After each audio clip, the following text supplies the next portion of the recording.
மாண்புமிகு உறுப்பினர் முனைவர் ஜவாஹர்லால் அவர்கள்.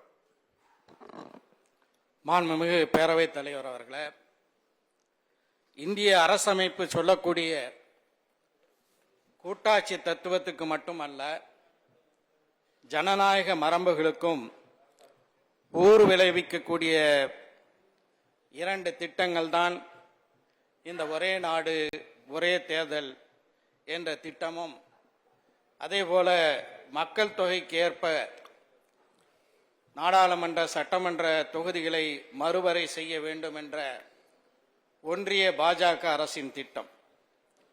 இதை தெளிவாக புரிந்து நம்முடைய மாண்புமிகு முதலமைச்சர் அவர்கள் இன்று முன்மொழிந்திருக்கின்ற 2 தீர்மானங்களையும் மனிதநேய மக்கள் கட்சியின் சார்பாக மனமாற வரவேற்கின்றேன். முதலாவதாக ஒரே நாடு ஒரே தேர்தல் என்ற திட்டம். எனக்கு முன்னர் உரையாற்றிய தோழர் ஈஸ்வரன் அவர்கள் ஒரே நாடு ஒரே தேர்தல் என்பது ஒரே கட்சி என்ற அடிப்படையிலே கொண்டு வந்திருக்கிறார்கள் என்று குறிப்பிட்டார். அதுவும் உண்மையாக இருக்கலாம். ஆனால் இந்த ஒரே நாடு ஒரே தேர்தல் என்ற திட்டத்துக்கு பின்னால் மிகப்பெரிய பாஜக உள்ளிட்ட சங்க பரிவாரினுடைய கருத்தியல் இருக்கின்றது என்பதை நாம் நிச்சயமாக மக்களுக்கு எடுத்து சொல்ல வேண்டும். காரணம், ராஷ்டிரிய சுயம் சேவக் சங்கினுடைய 2வது தலைவராக இருந்த குருஜி கோல்வார்கர் என்று அவர்களால் அழைக்கப்படக்கூடிய மாதவ் சதாசிவ் கோல்வார்கர் அவர்கள் 1962 நடைபெற்ற தேசிய ஒருமைப்பாட்டு குழுவுக்கு எழுதிய ஒரு கடிதத்தில் என்ன சொல்கிறார் என்றால், இந்த நாட்டில் ஒரே ஒரு அரசு தான் இருக்க வேண்டும், அது மத்தியில் இருக்கக்கூடிய ஆட்சியாக இருக்க வேண்டும், மாநிலங்கள் எல்லாம் நகராட்சிக்கு இணையான பகுதிகளாக மாற்ற வேண்டும் என்று அவர் சொன்னார். அந்த அடிப்படையை வைத்துதான் இந்த ஒரே நாடு ஒரே தேர்தல் என்ற திட்டத்தை கொண்டு வருகிறார்கள்.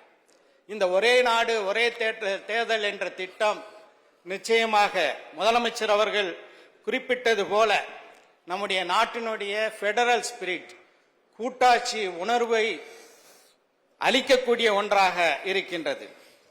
அதே போல இந்த ஒரே நாடு ஒரே தேர்தல் என்ற நிலை வரும்போது உள்ளூர் பிரச்சனைகள், அது ஒரு ஊராட்சி பிரச்சனையாக இருந்தாலும் சரி, நகராட்சி பிரச்சனையாக இருந்தாலும் சரி, மாநகராட்சி பிரச்சனையாக இருந்தாலும் சரி, அல்லது மாநிலத்தினுடைய பிரச்சனையாக இருந்தாலும் சரி, அவையெல்லாம் பின்னுக்கு தள்ளப்பட்டு ஒட்டுமொத்த நாட்டின் பிரச்சனை மட்டும்தான் தேர்தலினுடைய கருப்பொருளாகி மக்களுடைய அபிலாசைகள், மக்களுடைய விருப்பங்கள் எல்லாம் புறந்தள்ளப்படக்கூடிய ஒரு நிலையை அது ஏற்படுத்தும் என்பதில் மாற்று கருத்து இருக்க முடியாது.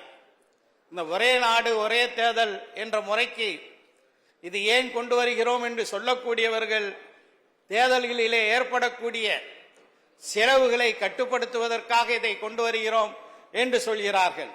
ஆனால் இதுவும் பிராக்டிக்கலாக செயல் ரீதியாக பார்க்கும்போது தேர்தலுடைய செலவுகள் அதிகரிக்கும். காரணம், மக்களவைக்கு தேர்தல், சட்டப்பேரவைக்கு தேர்தல், சென்னையை எடுத்துக்கொள்வோம், மாநகராட்சிக்கு தேர்தல், மாநகராட்சிக்கு உட்பட்ட ஒரு வார்டுக்கு தேர்தல், 4 தேர்தல் நடைபெறுகிறது. அப்போ எத்தனை மிஷின் இருக்கும்? 4 மிஷின் இருக்கும். இந்த 4 மிஷினுக்கும் வாக்கு போட வரக்கூடியவர்களுக்கு ஒரு சின்ன அறையில இப்போது இருப்பது போல நடத்த முடியுமா? ஒரு ஆடிட்டோரியமா பார்த்து தான் தேர்தலை நடத்த வேண்டும். எனவே இது எவ்வளவு பெரிய செலவினங்கள். அதே போல அந்த இவிஎம் மிஷினுக்கும் ஏராளமான செலவுகள் ஏற்படக்கூடிய ஒரு நிலையை ஏற்படுத்தும். அதே போல accountability of the elected person, அவர் எம்பியாக இருந்தாலும் சரி, எம்எல்ஏவாக இருந்தாலும் சரி, அல்லது உள்ளாட்சி மன்ற பிரதிநிதியாக இருந்தாலும் சரி, அவர் மக்களுக்கு பதில் சொல்ல வேண்டும் என்பது இந்த தேர்தல்களை ஒரே தேர்தலாக்கும் போது அது குறைந்து விடுகிறது.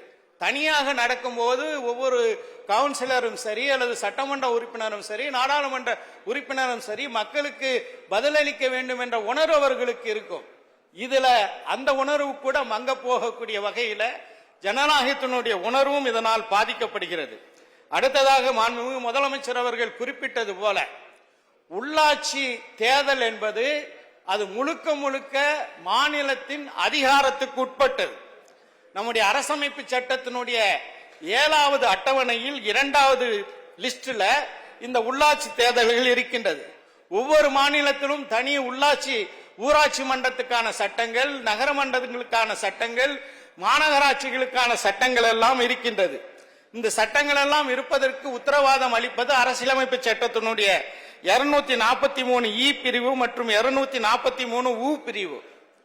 இவற்றையெல்லாம் சிதைத்துவிட்டு உள்ளாட்சி மன்றத்தையும் தங்களுடைய கட்டுப்பாட்டின் கீழே கொண்டு வர வேண்டும் என்ற ஒரு மிக மோசமான, அதாவது மாண்புமிகு முதலமைச்சர் அவர்கள் தீர்மானத்தை முன்மொழிந்து தொடக்கத்தில் பேசும்போது ஒரு எதேச்சதிகார மனப்போக்கினுடைய வெளிப்பாடாக இருக்கின்றது.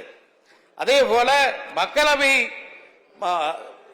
தொகுதியில் மறுவரை மக்கள் தொகைக்கு ஏற்ப செய்யப்படும் என்று சொல்கிறார்கள். என்னிடம் புள்ளி விவரம் இருக்கின்றது. 1971 2011 மக்கள் தொகை கணக்கெடுப்பு எடுக்கப்பட்டது. இந்த 2 மக்கள் தொகை கணக்கெடுப்பை பார்க்கும்போது ராஜஸ்தானிலே மக்கள் தொகை 63 விழுக்காடு அதிகரித்திருக்கிறது. ஹரியானாவிலே 60 விழுக்காடு அதிகரித்திருக்கின்றது. 56 விழுக்காடு உத்தரப்பிரதேசத்தில் அதிகரித்திருக்கிறது. பாஜக நெடுங்காலமாக ஆட்சி செய்யக்கூடிய குஜராத்திலே 56 விழுக்காடு அதிகரித்திருக்கிறது. மகாராஷ்டிர மாநிலத்திலே 55 விழுக்காடு அதிகரித்திருக்கிறது. ஆக குறைவாக மக்கள் தொகை அதிகரிப்பு குறைவாக இருக்கக்கூடிய மாநிலங்களில் தமிழ்நாடு 43 விழுக்காடும் கேரளா 36 விழுக்காடும் இருக்கின்றது. தென் மாநிலங்க மக்களுடைய உரிமைகளை பறிப்பதற்காக அவர்களுடைய குரல் நாடாளுமன்றத்திலே ஒலிக்க கூடாது என்ற ஒரே நோக்கத்திற்காக மக்கள் தொகையின் அடிப்படையிலே மீண்டும் தொகுதிகளை மறுவரை செய்வோம் என்பது ஒரு ஜனநாயக படுகொலையாக தென் மாநிலங்களில் ஒன்றிய அரசாங்கத்தினுடைய திட்டத்தை, மக்கள் தொகை கட்டுப்பாட்டை சிறப்பான முறையிலே நிறைவேற்றிய மாநிலங்களுக்கு ஒரு தண்டனையாக இது கருதுகிறது, இது அமைந்திருக்கின்றது. எனவே மாண்புமிகு முதலமைச்சர் அவர்கள் மிக சிறப்பாக இந்தியாவே திரும்பி பார்க்கக்கூடிய வகையில அரசமைப்பு சட்டத்தினுடைய உணர்வுகளை இந்த சட்டமன்றம் பிரதிபலிக்கின்றது என்பதை நாடும் அறியக்கூடிய வகையில கொண்டு வந்திருக்கின்ற இந்த 2 தீர்மானங்களையும் மனிதநேய மக்கள் கட்சியின் சார்பாக மனமாற வரவேற்று விடைபெறுகின்றேன். நன்றி.